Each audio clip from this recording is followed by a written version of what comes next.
대한민국 주권은 국민에 있고 모든 권력은 국민으로부터 나온다. 국가는 국민입니다.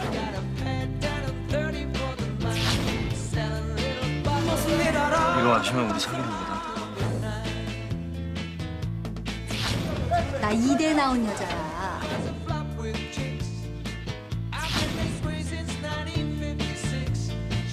검증할 수 없는 사실관계를 확인할 수도 없는 그런 익명의 뒤에 숨어서 사실이 아닌 진술을 하고 그 진술을 바탕으로 그런 기사가 나와서 평생 자연인 조윤선으로 살아가기에도 힘들 만큼의 누명을 썼습니다.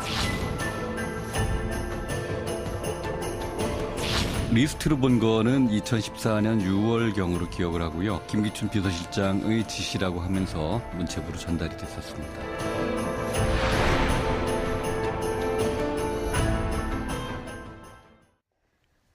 네, 예술인의 성향까지 검증하고 편을 가르는 정부. 문화예술계 블랙리스트의 파문에 일파만파 번지고 있습니다.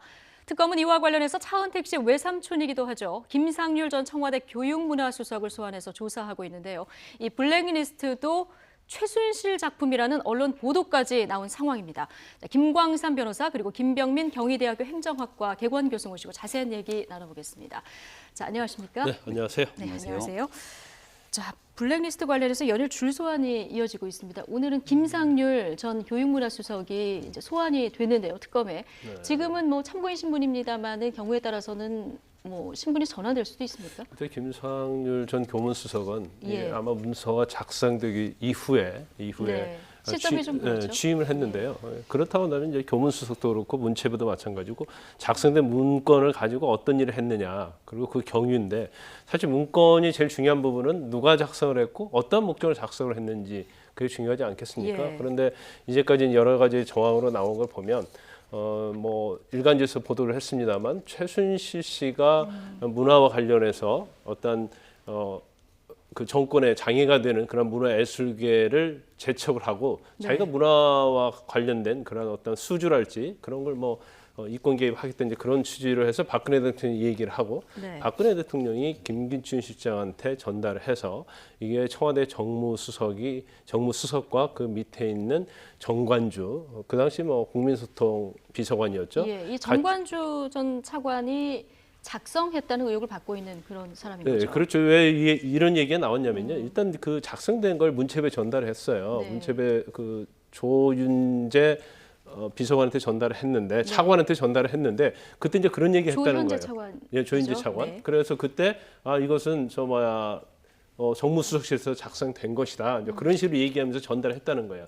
그걸 유진용 전 장관이 그걸 받은 거죠. 그러면서 그거에 대해서 이제 여러 가지 인터뷰를 통해서 그렇다면 김기춘 비서실장하고 그 당시 정무수석이었던 조윤선 장관 그렇게 해서 거기서 의도적으로 작성해서 결과적으로 문체부 통계에서 한국문화예술위원회에 전달됐고 한국문화예술위원회에서는 문화예술진흥기금과 관련해서 그 10,000명이 들어가 있는 사람을 배척을 시키는 데 그게 의혹의 어떤 핵심 고리죠. 예.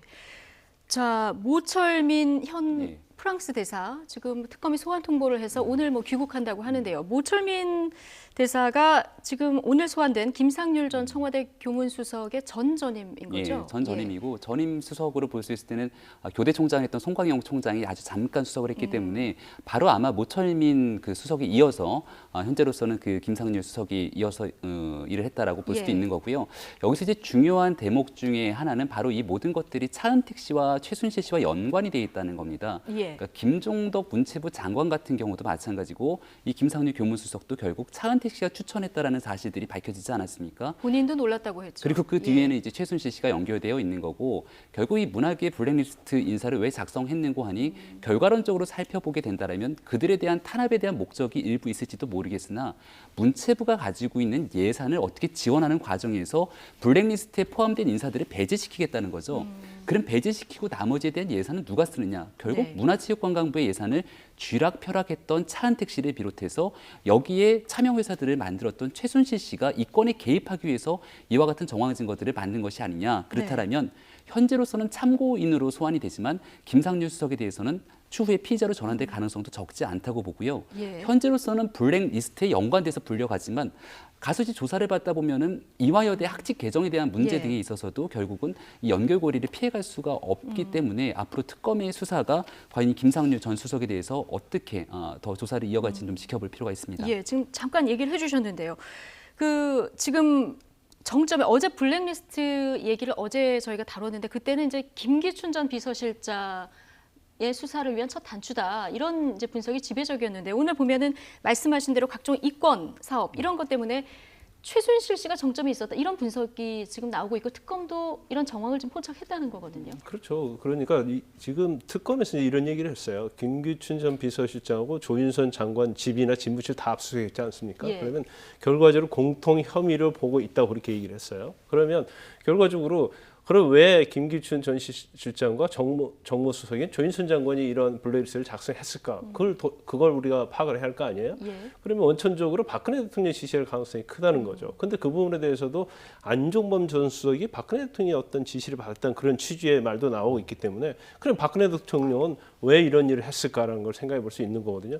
그러면 최순실 씨가 자기가 앞으로 하는 사업에 장애가 될 사람을 제거하겠다. 이제 그런 마음을 먹고 이런 행위를 했다고 볼 수도 있는 거예요. 왜냐하면 예. 이제까지 최순실 씨의 어떤 행적을 보면 문화예술계를 장악하는 것이 최순실 씨가 최우선적인 목표를 뒀던 것 같아요. 그래서 예. 장관도 뭐 김종도 차은택 씨를 통해서 추천받아서 김종도 문체부 장관도 임명하게 되고 김상률 교문수석도 임명하고 계속 그런 식으로 장을 하고 있잖아요. 그런데 여기서 한 가지 또 우리가 의심할 만한 부분이 지금 조인선 현 장관이죠. 장관이 좀 의혹을 받고 있잖아요.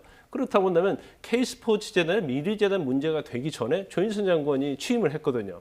그렇다고 하면 그렇죠. 조윤선 장관은 여가부 장관을 한 다음에 정무수석 갔다가 또 문체부 장관으로 그렇죠. 그럼 박근혜 정부에서 문고리 3인방을 비롯해서 가장 특혜를 받은 게 바로 조윤선 장관이 아니냐.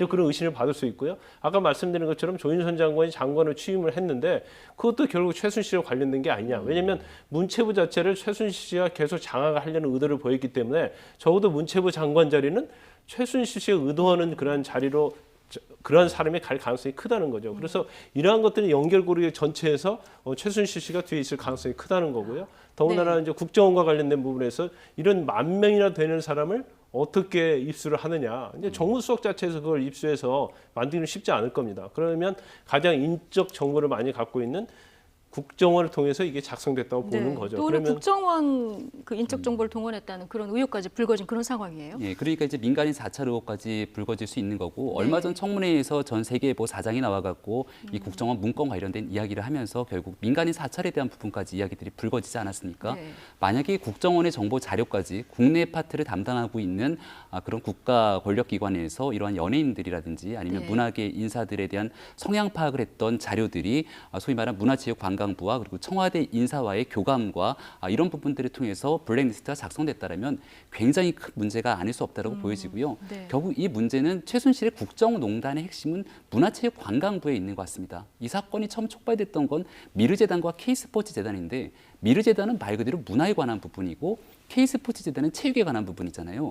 최순실의 국정농단에 협조했던 사람 중에 제1순위를 저는 꼽으라면은 김종 전 문체부 차관을 꼽을 수 있는데 이분은 예. 체육계 인사고 또 김종덕 장관을 비롯한 차은택 씨 같은 경우는 문화 쪽의 사람으로 볼 수 있지 않겠습니까? 말 그대로 문화체육관광부라고 하는 하나의 부처를 통째로 최순실 씨가 가지고 쥐고 흔들려고 했던 정황 증거들이 그 나오고요. 국간을 빼내려고 했던 거기에 대한 예산 정황인 문제에 거죠. 예. 대해서도 결국은 이 블랙리스트랑 다 연결이 돼 있는 것이 아니냐 이런 문제를 제기할 수가 있는 거죠. 네, 정리를 해보면 최순실 씨가 문화체육관광부에서 이렇게 따내올 수 있는 여러 가지 이권 사업을 방해하는 것을 제거하기 위해서 박근혜 대통령의 그 필요성을 얘기를 했고 네. 김기춘 전 비서실장이 이거를 이제 정무수석실에 얘기를 해서 정무수석실에서 작성을 하고 그리고 교문수석실에서 이제 문체부로 전달했다. 네, 그러니까 그리고 국정원도 개입했다. 그렇죠. 최순실 예. 씨 입장에서는 본인이 이권을 따내기 위한 개입으로 볼 수 있고 목적은 그렇게 돼 있었겠죠. 예. 근데 박근혜 대통령이 재가가 없다면 이와 같은 사건들이 일어날 수 있겠습니까? 그럼 대통령을 비롯한 청와대 인사들 입장에서는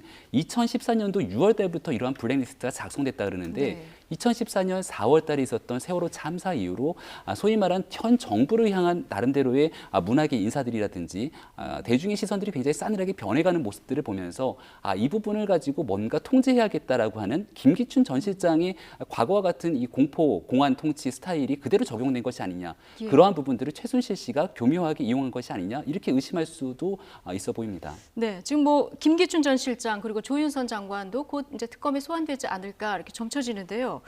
그런데 이 두 사람 모두 법률가 출신 아니겠습니까? 이렇게 좀 의미가 있는 증거들을 남겨놨을까요? 그때 김기춘 전 실장이 하는 가장 유명한 말은 모릅니다 아니겠습니까? 모르세죠. 결국 예. 본인이 할 수 있는 전략이라고는 모든 것들은 다 대통령이 시켜서 한 일이다. 그리고 나는 모른다라고 얘기하고 있고 그럼에도 불구하고 본인 스스로는 정황 증거들을 다 남겨놓지는 않았지만 유일하게 우리가 기댈 수 있는 것 중에 하나는 김영환 전 수석의 비망록에 굉장히 꼼꼼하게 예. 비서실장의 지시사항들이 담겨 있다라고 하는 부분들 네. 그리고 이제 안종범 전 수석이 보유하고 있는 17건의 다이어리에도 이 대통령의 지시사항과 그 당시 업무 수척의 기록들이 있지 않습니까? 네. 또 정호성 비서관 핸드폰 통화 내용 이 모든 것들에 대한 정황 증거들이 좀 교합해 가다 보면은 결국 김기춘 전 실장이 갖고 있는 이 직권 남용에 대한 부분들 소위 말하는 이 문체부 인사에 대한 7 공무원들의 사표를 수리하라고 하는 등 본인이 해서는 안 된 일들에 대해서 어디까지 개입했는지 특히나 이 블랙리스트 작성과 이를 통한 이제 그 제재 조치에 대해서도 김기춘 전 실장이 개입하면 안 되는 부분인데 직권남용 권리행사 방해를 어디까지 했는지에 대한 여부는 특검의 수사가 앞으로 좀 어디까지 갈지를 지켜볼 대목인 것 같습니다. 네. 김기춘 또 조윤선 장관이 모르쇠로 일관한다고 해도 특검이 앞으로 이 부분 좀 밝혀낼 수 있다고 보십니까? 김광선 변호사님은 어떻게 보세요? 일단 제가 볼 때는 김기춘 비서실장 같은 경우에는 이제까지 모르쇠였고 그다음에 증거가 거의 없었어요. 그런데 예. 이제 여러 가지 정황이 드러나는 것 같습니다. 특히 블랙리스트와 관련해서는 아마 그 혐의점을 특검에서 찾아낼 거라고 보고요. 예. 그다음에 여러 가지 인사 개입과 관련된 문제가 있지 않습니까? 특히 문체부의 1급 국장급 6명에 대해서 사표를 종용한 그런 사건이 있지 않았습니까? 그렇죠. 그런 부분도 있고 또 이번에 구치소 청문을 통해서 나온 얘기 중에 하나가 이제 안종범 전 수석인데 안종범 전 수석 같은 경우에는 김종 차관이 인사 청탁을 했다는 거죠. 인사 청탁을 해서 이것은 청와대에서 통과되지 않는다. 청와대 인사위원회에서. 그러니까 김종 차관이 그건 걱정하지 마. 내가 알아서 하겠다 했는데 결과적으로 청와대 인사위원회 위원장이 김기춘 실장 아닙니까? 이 김기춘 실장에서 또 연락이 왔다는 거예요. 이제 그런 걸 보면 이제까지 어떤 혐의점이 발견하지 못했던 부분에 있어서 인사개입이랄지 직권남용이랄지 이제 그런 부분에 대해서 특검에서는 이제는 거의 확보하고 있지 않나 그런 생각이 들어요. 그런데 박영수 특검이 처음에 기자들과 회견할 때 그런 얘기를 했거든요. 네. 가장 어려운 상대가 김기춘 비서실장이다 그런 얘기를 했었어요. 그렇죠. 예. 그런데 결과적으로 특검이 김기춘 비서실장 잡기에 들어간 것 같습니다. 그래서 지금 블랙리스트를 들여다보고 있는 것. 자, 지금 특검이 정말 여러 갈래 수사를 동시다발적으로 진행을 하고 있는데요. 국민연금의 삼성 합병 찬성, 외압 수사도 지금 급물살을 타고 있습니다. 네. 문영표 전 복지부 장관 어제 코트 입고 들어갔는데 하루 만에 이제 네. 수의를 입게 되는 그런 상황이 됐어요. 긴급 체포가 됐죠. 예. 결국 이 홍완선 기금운용본부장의 증언이 결정적인 역할을 했다라고 볼 수 예. 있는데 여지까지 삼성물산과 제일모직의 합병 과정에 대한 이 결정을 누가 했는가가 핵심적인 문제 아니겠습니까? 네. 이게 만약에 박근혜 대통령을 비롯한 청와대 지시사항을 통해서 이루어졌다라면은 삼성이 갖고 있는 현재까지 선의로 미르재단과 K스포츠재단에 돈을 내고 또 정유라 씨를 비롯한 이 승마 지원에 돈을 냈다라고 하는 부분들 이걸 뇌물죄로 엮기 위해선 대가성이 필요하고 그 그렇죠. 대가성이라고 예. 하는 부분들이 바로 이 경영권 승계에 관한 부분들이기 때문에 누가 지시했는지 누구의 의사결정인지가 아주 중요한 겁니다. 근데 오늘자로 이제 문영표 전 장관이 긴급 이제 체포됐던 모습을 볼 수 있는데 그럼 이제 문영표 장관 입장에서는 검찰에서 본인 스스로 얘기를 해야겠죠. 나의 네. 판단이냐 아니면 문영표 전 장관에게 지시를 한 누군가가 있는 것이냐. 그러니까 개인 이익을 얻을 네. 것도 아는데 뭐 누구의 지시에 따랐을 것이다 이런 게 좀 합리적인 의심 아니겠습니까? 당연히 합리적인 의심으로 볼 수 있고요. 저는 이 사건을 보면서 굉장히 좀 통화스러운 마음을 금치 못했던 예. 게 이 기간이 바로 언제냐면 2015년 여름을 즈음하고 있는 메르스 사태가 대한민국을 네. 정말 위기 상황에 빠뜨렸던 그 시점입니다. 그 당시에 주무부처 장관인 보건복지부 장관으로 재임하면서 메르스를 잡기 위한 최대한의 노력을 해야 되는데 초기 대응에 실패해서 메르스가 국난으로 이어졌는데 그렇죠. 그 당시에 만약에 이와 같은 지시사항을 했다라면은 본인의 업무 영역도 아닌 특정 기업을 경영권을 도와주기 위해서 이와 같은 지시사항을 했다. 용서할 수 없는 부분들이고 결국 이러한 지시사항을 내렸던 최초의 지시자가 누구인가 이거를 네. 밝혀내는 게 굉장히 중요한 과제로 보입니다. 거기다가 문영표 전 장관은 국민연금 이사장으로 또 영전, 네. 그래서 본 인사 의혹까지 나오는 대목인데요.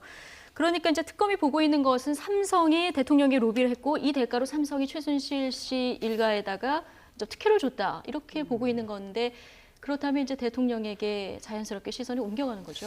지금 블랙리스트도 마찬가지고요. 제3자 뇌물수수 관련한 것도 결국 박근혜 대통령이 향하고 있다고 보면 됩니다. 예. 왜냐하면 최초의 지시가 어떻게 내려왔느냐 부분이기 때문에. 그런데 문영표 전 복지부 장관 같은 경우에는 이제 제3자 뇌물수수 긴급 체포했다는 것은 제3자 뇌물수수 가는 데는 별 문제가 없다 이렇게 특검을 생각하고 있는 것 같아요. 근데 지금 그 국민연금에다가 삼성물산 제일모직의 어떤 합병에 대해서 찬성을 하게 네. 압력을 넣었다는 것은 증거가 거의 나왔어요. 그런데 단지 문영표 복지부 장관만 그걸 아니라고 얘기하는 거예요. 어떤 증거가 나왔냐면 안종범 전 수석이 청와대 지시를 받아서 김진수 비서관을 보건복지 보냅니다. 지금 특검 수사한 걸 정리를 해보면. 예. 그럼 보건복지부에서 그 실국장들을 또 국민연금에다 어떤 식으로 하냐면 외부의 의결 자문기관을 통하면 이게 부결될 가능성이 크다. 그러니까 홍완선 기금운용본부장이 주관하도록 하라. 그리고 생략하라는 거죠. 아예 그렇게 지시를. 네, 예. 그래서 결과적으로 지금 특검에서 조사를 해보니까 안종범 전 수석이 얘기가 있고요. 안종범 수석이 김진수 비서관 보낸 것들이 다 나와 있고, 그다음에 보건복지에 관계된 실국장들이 압력 넣었다고 얘기 다 예. 하고 있어요. 그런데 제일 중요한 것은 홍완선 기금운용본부장을 불렀는데 이제까지 부인했었거든요. 그런데 그런데 복지부가 시켰고 나는 따랐을 복지부가 뿐이다. 시켰다고 했기 때문에 증거는 다 완성이 됐는데 문영표 보건복지부 전 장관만 부인하고 있기 때문에 긴급 체포하고 이건 진멸 우려가 있다고 생각하는 거고요. 네. 그 다음 선은 바로 삼성에 관련된 장충기 미래전략실 차장이랄지 최지성 미래전략실 실장 그리고 박상진 대외협력단장을 부르고 그다음에 박근혜 대통령을 대면 조사할 겁니다. 네. 그런 수순으로 갈 것이다. 네, 네.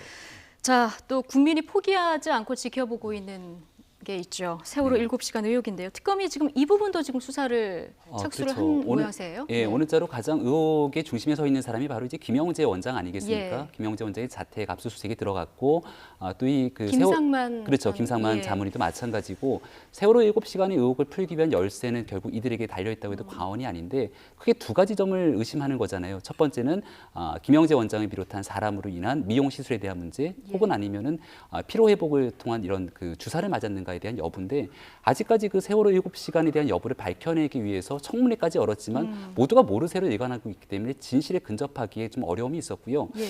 오늘 일단 압수수색이 있었지만 과연 얼마만큼의 성과를 낼지는 잘 모르겠다는 생각이 들고 저는 여기에서 핵심적인 문제를 풀어낼 사람은 딱 두 사람한테 있다고 보여집니다. 결국은 대통령과 그 시간에 가장 가까이 있었던 사람. 우리가 얼마 전에 국회의원들이 구치소 청문회까지 열어서 물어봤지만 정호성 전 비서관이라고 하는 대통령과 가장 가까이 있는 사람도 오후 2시나 돼서야 대통령을 처음 대면했다라고 그리고 얘기를 조금 하고 애매한 얘기를 했습니다. 네. 세월호 당일에 관저에 누가 있었냐 이렇게 질문했더니 사생활이라 얘기할 수 없다 이렇게 얘기했고 그렇기 때문에 우리가 의심할 수 있는 사람 두 사람이 바로 이영선 행정관과 그리고 윤전초 행정관을 들 수 있는 건데 이 두 사람에 대한 모습을 어느 누구도 알 수가 없다라는 네. 거죠. 그러니까 특검의 청문회도 안 나오고. 수사의 칼날이 이제 현재로서는 뭐 김영재 원장 등등을 통해서 여러 가지 정황 증거들을 확보하겠지만 결국은 이 두 사람을 불러서 최종적인 진술을 들어야지만 세월호 7시간에 대한 비밀이 조금 풀릴 수 있지 네. 않을까 생각됩니다. 윤전추, 이영선 비서관이 네. 세월호 7시간을 풀 수 있는 가장 중요한 열쇠가 될 것이다. 이런 얘기 해주셨는데요. 그런데 대통령 집무 시간에 일어난 일을 이거 사생활이라고 볼 수 있나요? 어떻게 볼 수 있습니까? 사실은 수요일이지 않습니까? 예. 그날이. 그래서 관저에 있었냐 집무실에 있었냐 뭐 그 부분 굉장히 중요하죠. 그런데 그날 뭐 사생활의 의미를 우리가 좀 귀담아 들을 필요가 있죠. 예. 사생활이라는 거 의미 자체는 어떤 개인적인 걸 위해서 했다는 거 아니에요. 그러니까 공적인 일을 보지 않았다는 걸 의미하고 그리고 본인이 사생활에 관한 부분이나 이 얘기를 했다는 것은 무엇을 하고 있는지 알았다는 거죠. 그러면 그날 박근혜 대통령의 7시간 행적과 관련해서 제일 잘할 수 있는 사람이 바로 그 옆에 보좌하는 정호석. 네. 지금 뭐 의심받고 있는 김영재 원장 또는 조여옥 대위 그렇단 말이에요. 네. 조혜옥 대운 지금 출국 네, 금지 출국 조치가 금지 시켜놨죠. 내려졌고요. 근데 예. 조여옥 대 같은 경우는 지금 특검에서 굉장히 집중적으로 수사를 하고 있지 않습니까? 근데 조여옥 대는 특히 도피성 미국 교육을 간 거 아니냐 이제 그 부분을 조사하고 있어요. 그런데 이제 여러 가지 그 도피성이라는 의심 받을 만한 게 경쟁률이 6대 1이었어요. 근데 됐죠. 또 그 적어도 4년 5년 정도 더 있어야지 미국 교육을 갈 수 있는데 결과적으로 굉장히 5년 정도 빨리 된 거고요.